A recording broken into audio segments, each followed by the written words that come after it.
নমস্কার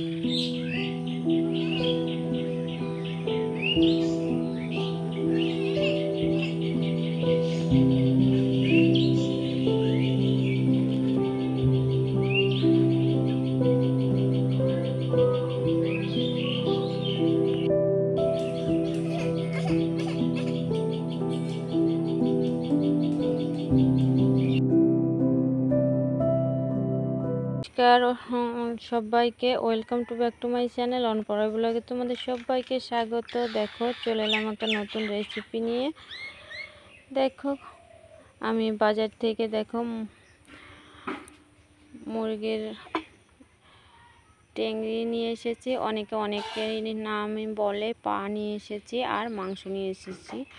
দেখো পাগুলো আমি ছাল ছাড়িয়ে নেব, তার জন্য দেখো জল গরম করে পাগুলো আমি গরম জলের মধ্যে ভিজিয়ে দিলাম। দেখো ভালোভাবে ভিজানোর জন্য একটু নেড়ে চেড়ে দিচ্ছি গাবলিটা। দেখো ভালোভাবে ভেজানো হয়ে গেছে। আর এই যে মাংসটাও নিয়ে নিয়েছি, এটা আমি ভালোভাবে পরিষ্কার জল দিয়ে ধুয়ে নেব।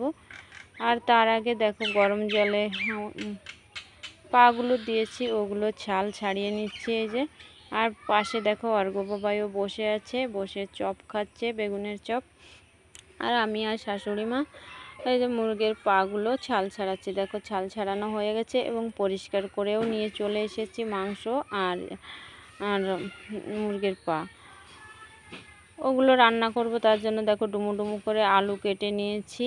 আর আদা রসুন পেঁয়াজ কুচি টমেটো কুচি এগুলো সবই রেডি হয়ে গেছে। এখনই আমি রান্না বসিয়ে দেব।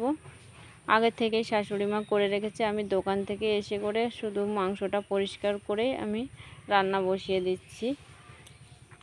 দেখো পরিমাণ মতো লঙ্কা আদা জিরে রসুন সব দিয়ে আমি মিক্সচারে ব্লেন্ড করে নেব। তার জন্য দেখো গোটা ধনে আর গোটা জিরে দিয়ে আর সবগুলো উপকরণ দিয়েই গোটা গরম মশলা দিয়ে আমি মিক্সিতে মশলাটা করে নেব।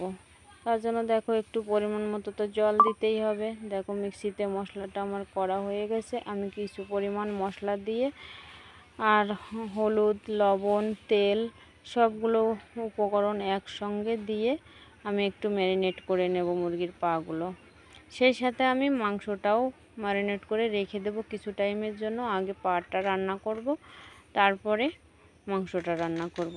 মুরগির কে খেতে ভালোবাসো কমেন্টে জানাবে। দেখো ভীষণ ভালো লাগে আমার, কিন্তু আমার বড় ছেলে মুরগির পা খায় না, তার জন্য আমি আর শাশুড়ি মা খাবো, তার জন্যই পাগুলো নিয়ে এসেছি। আর এই যে ওটুকু বড় ছেলের জন্য মাংস এনেছি, সবাই মিলেই খাবো, কিন্তু ও একটু পাটা এক পিস পাও খাবে না, তার জন্যই মাংস আর পা আলাদা আলাদা করেই রান্না হবে। দেখো আমি মশলাটা ভালোভাবে কষিয়ে নিয়েছি আর ফোড়নে দিয়েছি গোটা জিরে আর একটা তেজপাতা একটা শুকনো লঙ্কা দিয়ে ভালোভাবে ভেজে পেঁয়াজ কুচি টমেটো কুচি সবগুলোই দিয়ে একবারে ভালোভাবে কষিয়ে নিয়েছি। তারপরে মুরগির পাটা দিয়ে কষিয়ে নিয়েছি। এবারে কিছু টাইম ঢাকা দিয়ে মুরগির পাটা আমার কষানো হয়ে গেছে। দেখো আমি একটু পরিমাণ মতো জল দিয়ে আবার কিছু টাইমের জন্য ঢাকা দিয়ে দেব যাতে সেদ্ধ হয়। আর কালারের জন্য আমি একটু হলুদ গুঁড়োও দিয়ে দিলাম উপরে। আর ঢাকা দিয়ে ফিরে আসছি কিছুক্ষণ পর। দেখো আমার কত সুন্দর পলক উঠে গেছে মুরগির পায়ে এসে। আর তার জন্য আমি একটু চিকেন মশলাও দিয়ে দিয়েছি। আর নামানোর আগে দিয়ে দিলাম আমি একটু গুঁড়ো গরম মশলা। দেখো মুরগির পা রান্না আমার রেডি হয়ে গেছে। আর সেই সাথে দেখো আমার চিকেনটাও রান্না হয়ে গেছে, মাংসটাও আমার একই সঙ্গে রান্না হয়ে গেছে। দেখো কত সুন্দর কালার হয়েছে।